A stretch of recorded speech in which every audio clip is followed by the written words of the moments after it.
Hello friends, எப்படி இருக்கீங்க? இன்றைக்கி வீடியோவில் பருப்பை வச்சு ஒரு அடை செய்ய போகிறோம். வாங்க வீடியோக்கு போகலாம்.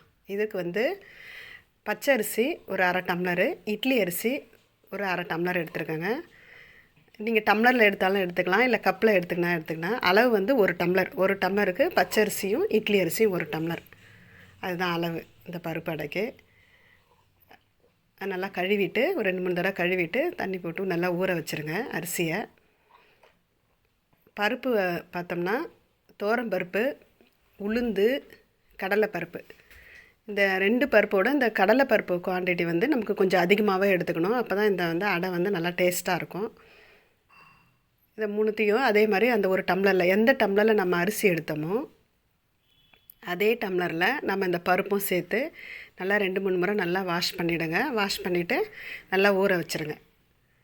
இது நமக்கு இப்போ காலையில் நமக்கு மாவு எதுவும் இல்லை, அதனால் நம்ம எதாவது செய்யணும், காலைல டிஃபன் எதாவது செய்யணும் அப்படின்னா கூட நீங்கள் ஒரு 6 மணிக்கு காலையில் எழுந்திரிச்சு இந்த மாதிரி ஊற வச்சுட்டா கூட ஒரு 2 மணி நேரம் சென்று கூட நம்ம அரைச்சி, இது புளிக்கணும்னு இல்லைங்க, ஒரு 10 நிமிஷம் வச்சா கூட நம்ம இது அடை ஊற்றிக்கலாங்க. இது நல்லாயிருக்கும், டேஸ்ட்டாகவும் இருக்கும், டிஃப்ரெண்ட்டாகவும் இருக்கும்.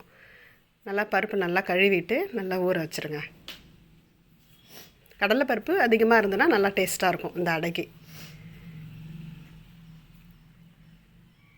2 மணி நேரம் ஊற வச்ச பிறகு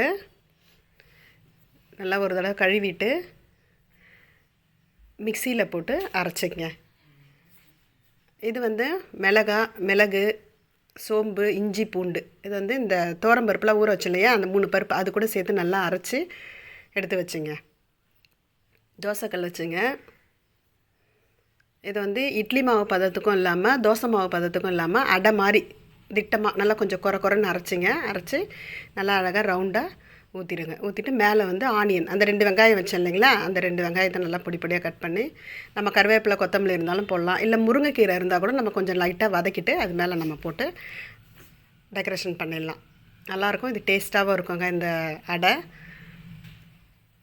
இதுக்கு நம்ம பொட்டுக்கடலை சட்னி, தேங்காய் சட்னி வச்சு நம்ம சாப்பிட்லாம். இந்த வீடியோ உங்களுக்கு பிடிச்சிருக்குன்னு நினைக்கிறேன். லைக் பண்ணுங்கள், ஷேர் பண்ணுங்கள், சப்ஸ்கிரைப் பண்ணுங்கள், ட்ரை பண்ணுங்கள்.